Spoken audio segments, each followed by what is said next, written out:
নিম্ন পর্যায়ে অর্থনীতি পুনরুদ্ধারে সময় লাগবে 2 বছর জানালেন অর্থমন্ত্রী। 3 মাসের মধ্যে বন্দর সমস্যা সমাধানের আশ্বাস।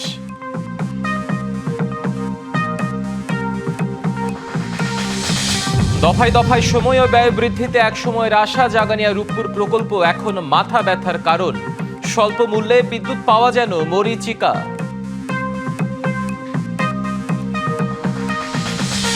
এবং ঘন ঘন লোডশেডিং আর পরিবহন খরচ বৃদ্ধিতে বিপাকে চিংড়ি চাষিরা। মান ধরে রাখা নিয়ে সংশয়, আন্তর্জাতিক বাজারে বিরূপ প্রভাবের শঙ্কা। অর্থনীতি নিম্ন পর্যায়ে নেমে গেছে, তা পুনরুদ্ধারে সময় লাগবে অন্তত 2 বছর, একথা জানিয়েছেন অর্থমন্ত্রী আমির খসরু মাহমুদ চৌধুরী।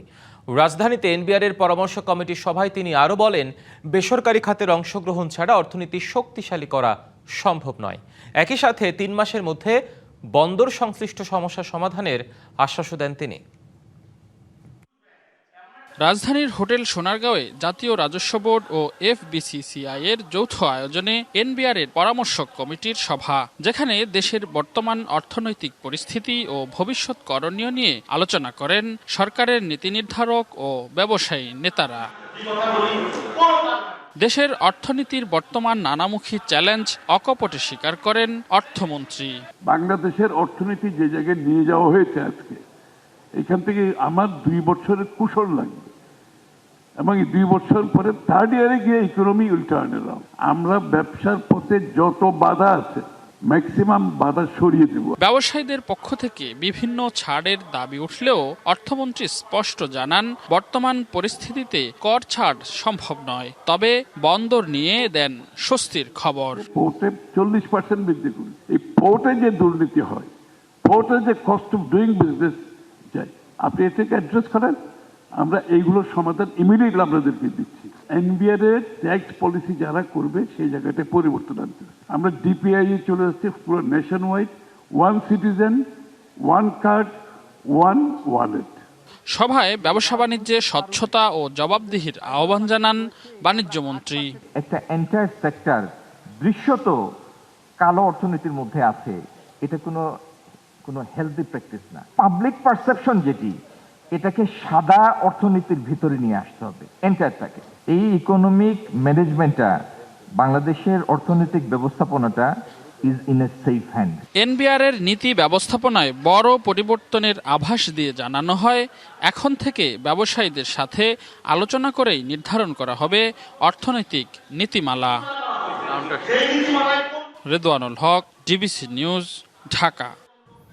ফ্যামিলি কার্ডের কারণে বাজেটের ওপর কোনো চাপ পড়বে না, বরং ফ্যামিলি কার্ড বা কৃষক কার্ড গ্রামীণ অর্থনীতিকে আরও সচল করবে বলে সংসদে আশা প্রকাশ করেছেন প্রধানমন্ত্রী তারেক রহমান। বুধবার সংসদ অধিবেশনের শুরুতে বিভিন্ন সদস্যদের প্রশ্নের উত্তর দেন প্রধানমন্ত্রী।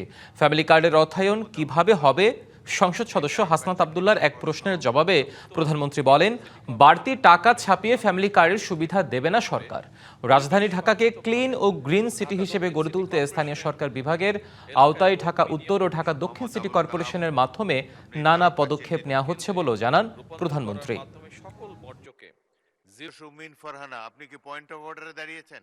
ল্যান্ডফিলকে সমন্বিত সার্কুলার ইকোনমি ভিত্তিক, শুধুমাত্র রেমিটেন্স যোদ্ধাদের কারণে, কারণ আমাদের মাইক্রো ইকোনমিটা ভালো তো করেছে, এটা হচ্ছে হবে।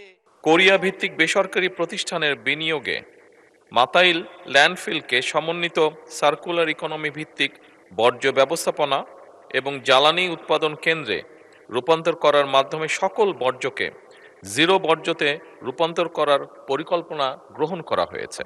মাননীয় স্পিকার, ঢাকা উত্তর সিটি কর্পোরেশনের আওতাধীন এলাকায় আগামী 5 বছরে ইনশাল্লাহ 5 লক্ষ বৃক্ষরোপণের লক্ষ্যমাত্রা নির্ধারণ করা হয়েছে।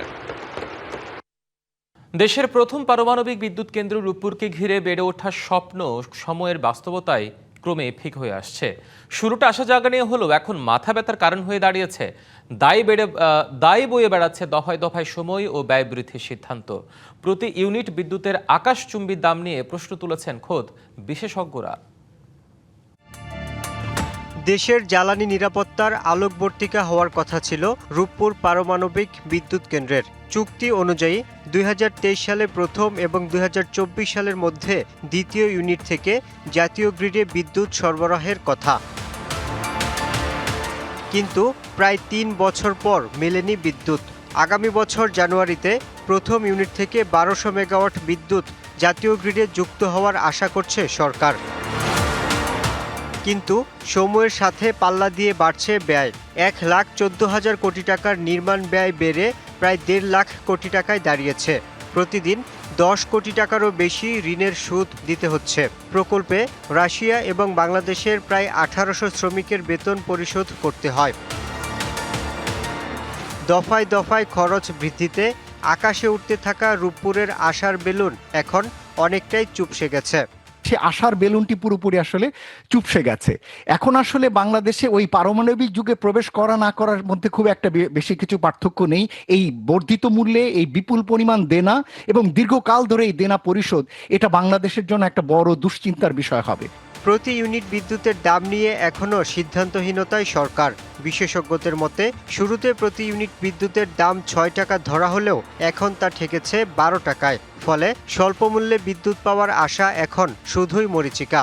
বিবেচনায় মেনে নিয়েছিলাম যে স্বল্প ব্যয়ে কম মূল্যে বিদ্যুৎ পাওয়া যাবে, কিন্তু সেই বিদ্যুতের দাম এত বেশি হতে যাচ্ছে বা দিতে হবে, তাতে এই বিদ্যুৎ একদিকে পাওয়ার, অন্যদিকে এই ঝুঁকি নেওয়ার ক্ষেত্রে যা পাচ্ছি সেটা আসলেই গুরুত্বপূর্ণ বা প্রাধান্যযোগ্য নয়।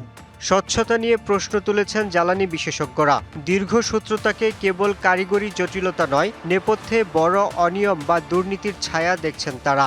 এর সঙ্গে যে দুর্নীতি জড়িত আছে, যে লুণ্ঠন জড়িত রয়েছে, সে বিষয়টির প্রতিকার না করে এ বিদ্যুৎ দিলে তাহলে বোঝা যাবে যে এই প্রকল্পের মাধ্যমে আমরা দুর্নীতি চর্চা করেছি, লুণ্ঠন করেছি। সাধারণ মানুষের প্রত্যাশা, সব চ্যালেঞ্জকে পেছনে ফেলে সাশ্রয়ী বিদ্যুৎ সরবরাহ নিশ্চিত করাই হবে এই প্রকল্পের আসল সার্থকতা। Yusuf Rana, DBC news, Dhaka.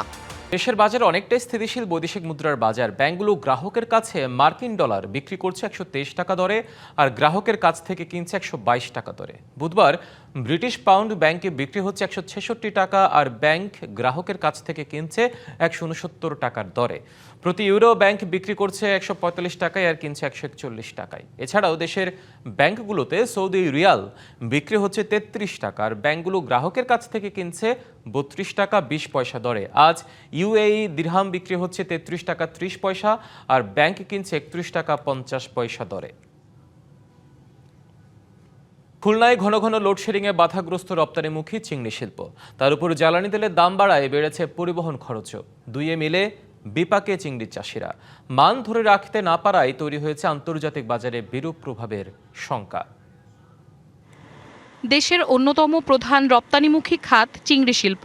Europe ও যুক্তরাষ্ট্রের বাজারই এই পণ্যের মূল গন্তব্য। তাই উৎপাদন থেকে শুরু করে প্রক্রিয়াজাতকরণ এবং রপ্তানি প্রতিটি ধাপেই কঠোর মান নিয়ন্ত্রণ বজায় রাখা হয়। কিন্তু ঘন ঘন লোডশেডিং ও জ্বালানি সংকটে এখন বাধাগ্রস্ত এই প্রক্রিয়া। উৎপাদকদের বেগ পেতে হচ্ছে চিংড়ির গুণগত মান ধরে রাখতে। পাশাপাশি উৎপাদন ব্যয় বৃদ্ধিতে তৈরি হয়েছে নতুন চ্যালেঞ্জ। জ্বালানির সমস্যার জন্য আমাদের প্রান্তিক চাষিরা বরফ ঠিকমতো পাচ্ছে না, মাছে ঠিকমতো বরফ দিতেও পারতেছে না, যে মাছ কিছু নষ্ট হয়ে যাচ্ছে, যেটা আমরা বলি পিডি, সে পিডি হচ্ছে।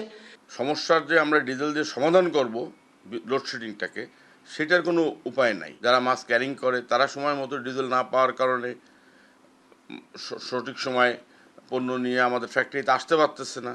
সব মিলে একটা হযবরলয়ের মধ্যে আমরা পড়ে গেছি। সংশ্লিষ্টরা বলছেন, মান ধরে রাখতে না পারলে আছে ক্রয়াদেশ বাতিল হওয়ার হুমকি। তাতে ক্ষতির মুখে পড়বে চাষি ও ব্যবসায়ীরা। চিংড়ি যখন আপনার ফ্যাক্টরি লেভেল পর্যন্ত যায়, অবশ্যই ফ্যাক্টরির যে রিসিপ্ট সেকশনটা থাকে সেই রিসিপ্ট সেকশনে এটা আবার চেক করা হয় যে এই যে চিংড়িটা আনা হয়েছে সেটার কুল চেইন মেনটেন করা হয়েছে কিনা, কোনো ডিসকালারেশন হয়েছে কিনা।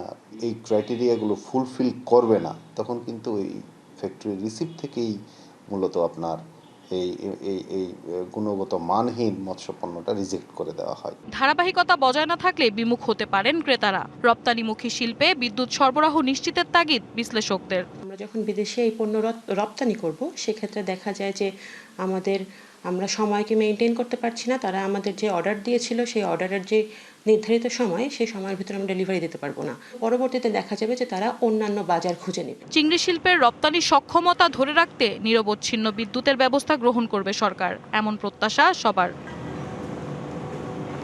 DBC news desk.